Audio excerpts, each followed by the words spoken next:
Hey guys, I'm Pixel Dan, and this is a review of the Teenage Mutant Ninja Turtles Out of the Shadows 11-inch Bebop and Rocksteady. That's right, we always get the 11-inch Ninja Turtles. We've had them in several different lines, the Nick Turtles line, the various movie lines, but I was pretty stoked when I found out we were getting large-scale versions of both Bebop and Rocksteady, so I had to pick them up, and now we're going to check them out. As you can see, they just come in that open box packaging like we see with most of the 11-inch figures from Playmates Toys. So that way you can totally check out the figures right there in the open box, and then the backside just shows off the figures in the various 11-inch lineup. So let's go ahead and pull these two figures outside of the box and take a look at them. Now, you will notice that they look just like the smaller 5-inch counterparts. They're just at that larger 11-inch scale. These guys are massive, and they look really cool. So let's go ahead and start. We'll go ahead and move Bebop off to the side, and let's go ahead and take a look at Rocksteady here. Now, like I said, the sculpt itself appears to be just like the smaller 5-inch figures, but it's really well done. I mean, I like those 5-inch figures quite a bit. I feel like these particular versions or these renditions of Bebop and Rocksteady translate really well into action figures, and this 11-inch model is just really nicely done. I will say that the paint deco on the skin itself is a little lackluster. You can see there's a lot of really great sculpting going on. I mean, look at the texture of the skin. It's really cool. It's got that really great kind of rhinoceros hide to it. If it had a bit of a black wash to kind of dirty it up and bring out all of those sculpted details, it would look a ton better.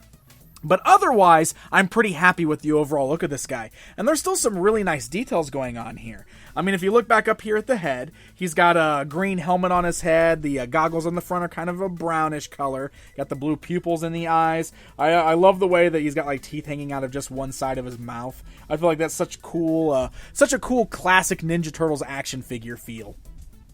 As you come down the rest of the figure, there's a lot of really great details on the vest and everything. You can see it's kind of got these great little silver studs on there. He's wearing gold chains around his neck. He's got the little backwards R and the S right here, Rocksteady.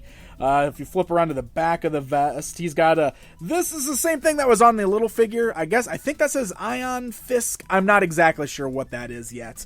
But still really great details on here. You can see the tattoos on his arm. I really love these. I feel like you get a better look at these too since they're at this larger scale. Like the little skull with the crown on there and everything. So that is really cool. He's got chains wrapped around his wrists. And then, of course, one of my favorite details, just like on the smaller figure, are the knuckle rings that he's wearing that say, "Your face." That is so, so awesome. He's even got this tattoo across the bottom of his stomach. And really cool little details. Look at the belt. I mean, you can see the sculpted details on here that give it a leather-like appearance. And there's even some sort of little design on his belt buckle. I'm not quite sure what that is. It almost looks like a Triceraton, doesn't it? Like, it kind of looks like that's a Triceraton horn over here and everything. I don't know. That's probably not what it is, but it's what I noticed right away. He's got the little tail in the back. I love how the belt goes under the tail.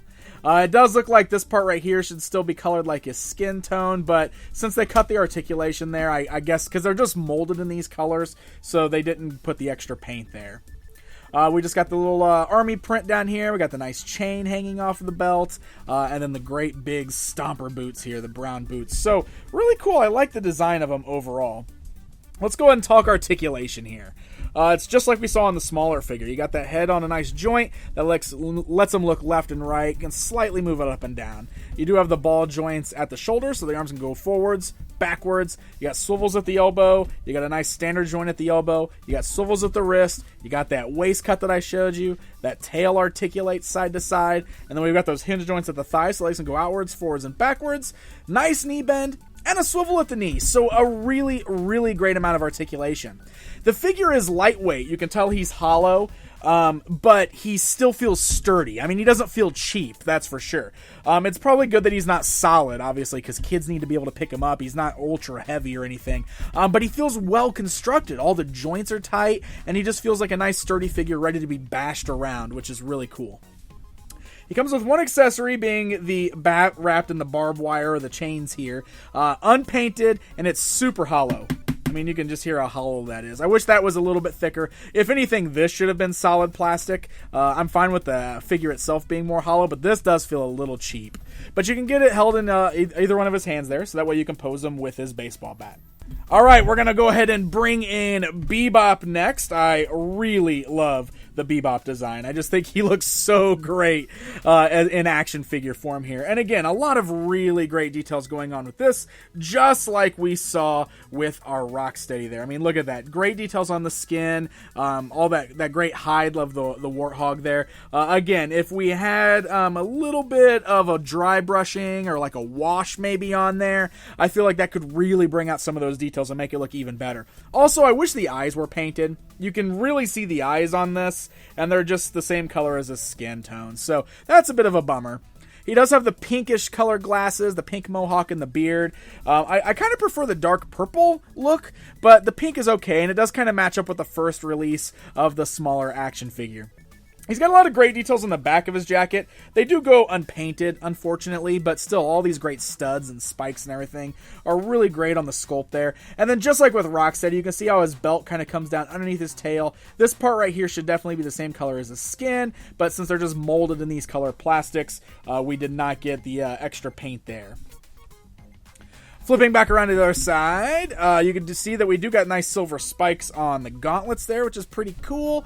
We got this great kind of red flame-like tattoo on his arm. You got the bone necklace there. You got the nice gold ring on his finger. And again, nice little studs on his black pants that he's wearing. So overall, it's a pretty good look. I wish he had a little bit more paint deco, specifically up here in the face. I think that would have been a bigger improvement, especially with the eyes there. But talking about his articulation, it's very similar to Rocksteady's. The head can slightly turn left and right. The way he's built, it's a little bit harder to turn his head. He does have ball joints at the shoulders, forwards, backwards, outwards, swivels at the elbow, standard joints at the elbow. You can see that there, nice and tight.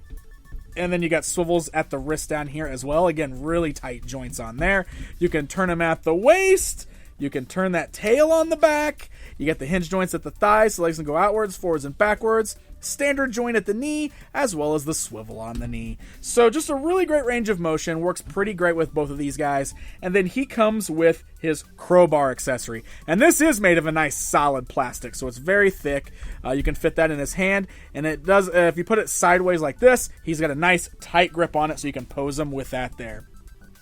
Getting these two guys in here together, they look pretty fantastic. I mean, I just overall really like these guys. The scale is so epic. They're a lot of fun. Let's go ahead and do this as well.